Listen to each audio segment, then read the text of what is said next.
तो hello student, कैसे हैं। और आज हम लेकर आए प्रश्न नंबर प्रश्नावली 6 पॉइंट कितना है 6.1 का प्रश्न नंबर आपका लेकर आए हैं पहला, जिसमें आपका सवाल दे दिया है और क्लास 9 एनसीईआरटी मैथ है, जिससे हम सवाल को सॉल्व कराते हैं। तो यहाँ पर आपका पहला प्रश्न दिया है, कह रहा की आकृति में चित्र में जो दिया है रेखा ए बी जो है, कह रहा की रेखा ए बी और सी डी बिंदु O पर क्या करता है, प्रतिच्छेद करता है। यहाँ पर ये दोनों रेखाएं एक दूसरे को प्रतिच्छेद करती हैं, छेद रही हैं।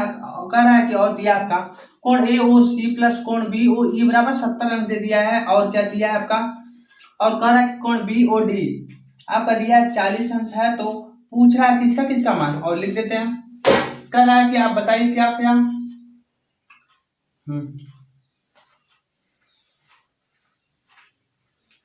तो क्वेश्चन में आपका पूछ रहा है कि कोण किस किस का मान पूछ रहा है, कोण BOE यानी कह रहा है कि कोण BOE का मान क्या होगा। और दूसरा सवाल कह रहा है कि कोण COE का मान क्या होगा, यानी हमें कौन कौन से कोण का मान पता नहीं है। तो इसका आपका मान दे दिया, किसका दे दिया, BOD, यानी इसका जो मान आपका दे दिया कितना है 40 अंश। इसका दे दिया क्या है 40 अंश।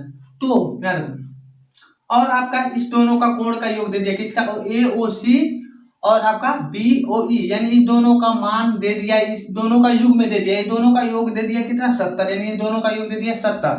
तो अगर हम जानते हैं कि ये जो कोण है और इसे हम इधर मिलाएं टूटी लाइन में, तो एक ये दोनों कोण है शीर्षा विमुख कोण, और शीर्षा विमुख कोण आपस में क्या होते हैं, बराबर होते हैं। तो क्या हम लिख सकते हैं, सॉल्व करेंगे तो लिखेंगे कोण AOC, लिखोगे AOC बराबर कोण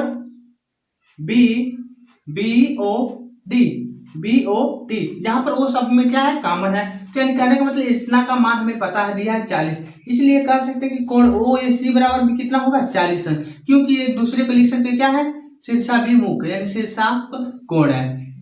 तो क्या है, शीर्षाभिमुख कोण लिख देना, यहाँ पर हो गया। तो ये भी हमको पता हो गया कि ये भी कितना है आपका 40 अंश, ये भी है कितना 40 अंश। और क्या अब हमें ये पता चल गया, तो हम किसका और मान निकालना, BOE का तो मान हम आसानी से हम निकाल सकते हैं।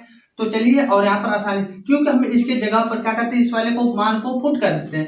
तो रखोगे यहाँ पर वो उतार लेते हैं सवाल, और लिखोगे कोण AOC प्लस कोण BOE बराबर आपका दे दिया 70, दे दिया है इतना बराबर आपका दे दिया 70। तो हमें इसका मान पता है, यहाँ पर निकालने, अभी क्या निकालें 40, तो यहाँ पर हम लिख सकते हैं 40 प्लस कोण BOE बराबर आपका हो जाएगा 70। तो इसे और सॉल्व करोगे तो आपका आंसर क्या होगा, तो एक बार तुम इसे हम घटा लेना, 75 करेंगे तो होगा 70 माइनस 40, यानी घटेगा कितना होगा, कोण BOE यानी ये आपका कितना होगा 30 अंश, कितना होगा 30 अंश, यानी हमें ये भी मान पता चलेगा कितना है 30 अंश। ये कौन सा कोण पता हमें चला है, तो कोण BOE यानी कोण BOE यानी हमें ये पता चल गया कि कितना है 30 अंश। ये भी हमें पता चल गया, ये भी चल गया। और क्या क्वेश्चन में पूछ रहा है, तो एक पहला नंबर पूछ रहा है कौन सा कोण BOE, क्या पूछ रहा है BOE, यानी ये वाला हम तो पता हो गया कि हमें कितना, ये तो पूछ रहा है तो हमें ये मान पता चल गया 30, ये है ना कोण BOE। और पूछ रहा है दूसरा कोण C, यहाँ पर स्टार्ट होगा COE, यानी इसका मान हमें नहीं पता है। तो हम जानते हैं कि एक रेखा पे कुल रैखिक युग्म कितना होता है, 180 होता है। तो यहाँ पर हम सॉल्व करते हैं, मिटा देते हैं इस वाले भाग को क्योंकि जगह नहीं है। तो हम जानते हैं कि एक रेखा पे आपका 180 अंश को बनता है। तो इस पर कितने युग्म है, तो यहाँ पर 3 युग्म है, 1 योग 2 1 3। तो आप लिख सकते हैं क्या, कोण AOC लिख सकते हैं, कोण AOC प्लस कोण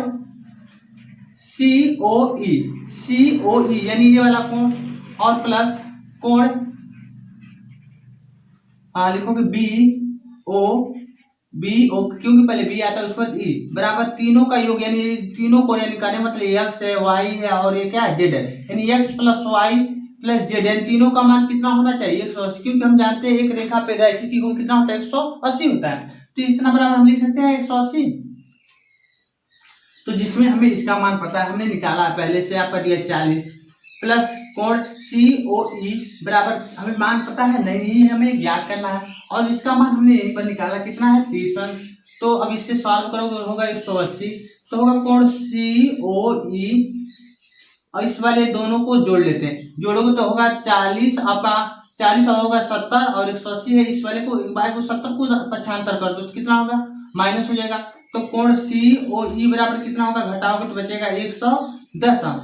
तो आपका ये सवाल में क्या पूछा है, प्रतिवर्ती कोण। क्या क्या आपका पूछा है प्रश्न में, कह रहा है कि उसका प्रतिवर्ती कोण क्या होगा। इतना नहीं होगा, इसका प्रतिवर्ती कोण मतलब ये होता है जैसे कि हमने ये निकाला तो इसका बस प्रतिवर्ती कोण पूछ रहा है, बस ये वाला हमने ये पता हो गया कि कितना 110।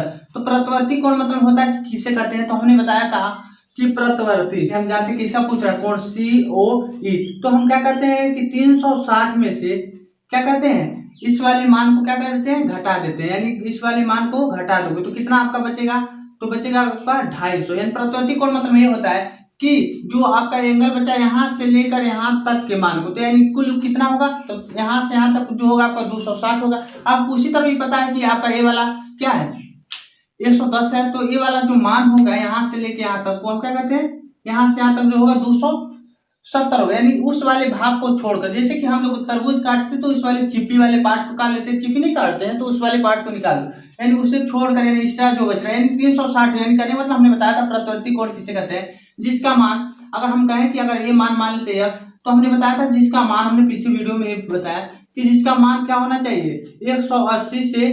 360 के बीच। हमने ये पीछे अगर नहीं है तो जाकर वीडियो जरूर देख लें। तो अगर कहे कि प्रतिवर्ती कोण पूछे तो हम क्या करेंगे, 360 में से इस वाले कोण को क्या कर देंगे, घटा देंगे। अगर पूछे कि इसका प्रतिवर्ती कोण क्या होगा, अगर कोई पूछ दे कि इसका बताइए प्रतिवर्ती कोण क्या होगा, तो अगर इसका प्रतिवर्ती हमें कोण अगर निकालना है तो यानी इसके वाले इस वाले भाग को क्या करो, घटा दो। यानी क्या करोगे कि अगर हमें इस वाले कोण का अगर कहते हैं कि आपका दिया है कोण क्या है, कोण BOE का अगर पूछे प्रतिवर्ती कोण तो हमें पता है 30 है, तो हम क्या करेंगे 360 में से 30 घटा देंगे, तो यानी इसका जो प्रतिवर्ती कोण होगा आपका होगा 300 कितना होगा, घटाओगे तो 330 होगा। तो इस प्रकार किसी भी कोणों को हम प्रतिवर्ती निकाल सकते हैं। तो ये तो एग्जाम इसमें पूछा नहीं, बस इसका पूछा तो ये बताओ, तो ये आपका हो जाएगा 100।